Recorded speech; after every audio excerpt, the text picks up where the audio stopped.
আর এই মুহূর্তে যে ব্রেকিং নিউজের দিকে নজর রাখতে হচ্ছে, এনআরএস হাসপাতালে আগুন আতঙ্ক, হাসপাতালের ইআরএস বিল্ডিং এ আগুন আতঙ্ক, কালো ধোঁয়ায় ঢেকে যায় বিল্ডিং এর একাংশ। ঘটনাস্থলে দমকলের দুটি ইঞ্জিন। 2011 সালে আমৃতে ভয়াবহ অগ্নিকাণ্ড ঘটে। গত বছর ইএসআই হাসপাতালেও আগুন লাগে। বারবার হাসপাতালে অগ্নিকাণ্ডের ঘটনা। গাফিলতির পেছনে কারা দায়ী? নজরদারি কি নেই সঠিকভাবে? একাধিক প্রশ্ন। এনআরএস হাসপাতালে আগুন আতঙ্ক। কথা বলবো প্রতিনিধি অনুপমের সঙ্গে। অনুপম, এনআরএস হাসপাতালে আগুন আতঙ্ক, আগুন এখন কি নিয়ন্ত্রণে?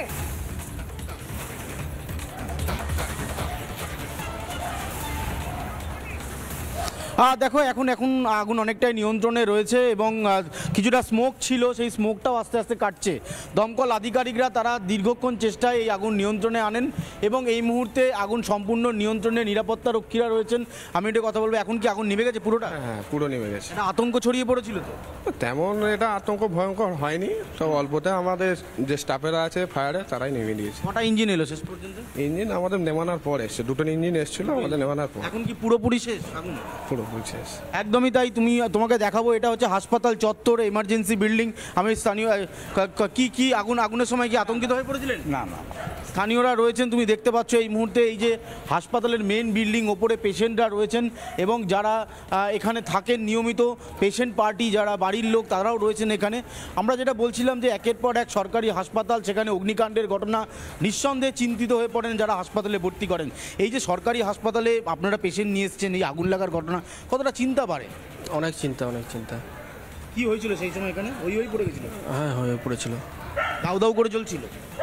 দাও করে এখন জ্বলেনি, কিন্তু সিকিউরিটি গার্ডরা তখন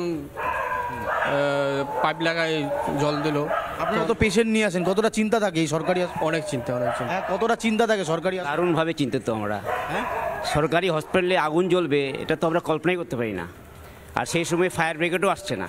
আচ্ছা, তারপর কি হয়েছে? আমরা চিন্তিত আছি। যদি আমাদের পেশেন্ট ভর্তি আছে এখানে আমাদের। কোন বিল্ডিংয়ে ভর্তি? এই যে বিল্ডিং, এই বিল্ডিং, সামনে বিল্ডিংতে। খুব চিন্তিত হয়ে পড়ে? অবশ্যই, এটা চিন্তার ব্যাপার। এবং ঠিক সময় যদি ফায়ার ব্রিগেড না আসে তাহলে কী অবস্থা? যদি একটা কলকাতার জায়গার মধ্যে যে একটা ফায়ার ব্রিগেড আসবে না, তাহলে গ্রামেগঞ্জে আদার্স কী অবস্থা? প্রাণস্থল এটা আমাদের এনআরএস হসপিটালের জায়গার মতো, ফায়ার ব্রিগেড আসবে না, 2 ঘন্টা 4 ঘন্টা 5 ঘন্টা দেরি করবে। কিন্তু অবাক কাণ্ড। পেশেন্ট রয়েছে? অবশ্যই, এখানে পেশেন্ট রয়েছে, সব এগুলি অপারেশন পেশেন্ট। আপনারা কোথা থেকে এসেছেন? আমরা উত্তর দিনাজপুর থেকে এসেছি।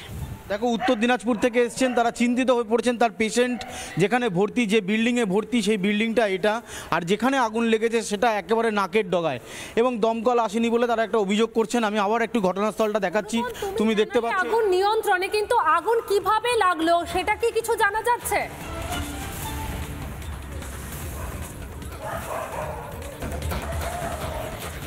দেখো, দমকল আধিকারিকরা সেটা অনুসন্ধান করছে। যেহেতু ভ্যাটে আগুন লেগেছিল, তাই এখানে এই আগুন লাগার পেছনে ঠিক কী কারণ সেটা খতিয়ে দেখা হচ্ছে। এই দাহ্য পদার্থগুলো এখানে মজুত করা ছিল, সেটা কতদিন ধরে মজুত ছিল। যেহেতু এটা ভ্যাট, আমি আবার একটু ঘটনাস্থল দেখাবো এবং যারা নিরাপত্তা রক্ষী রয়েছেন তাদের সাথেও কথা বলবো ঠিক কী কারণে এটা হলো। এবং আচ্ছা বলছি, যেখানে আগুনটা লাগলো এটা কি ভ্যাট? না, আমাদের একটা অফিস ছিল ওপরে। অনুপম, ধন্যবাদ তোমাকে, পরে ফিরবো তোমার কাছে। আপাতত ধন্যবাদ। নানা ধরনের কন্টেন্ট দেখার জন্য লাইক করুন, শেয়ার করুন আমাদের ফেসবুক পেজ, সাবস্ক্রাইব করুন আমাদের ইউটিউব চ্যানেল। পাশাপাশি অন্যান্য ব্রেকিং নিউজের জন্য অবশ্যই চোখ রাখুন রিপাবলিক বাংলায়।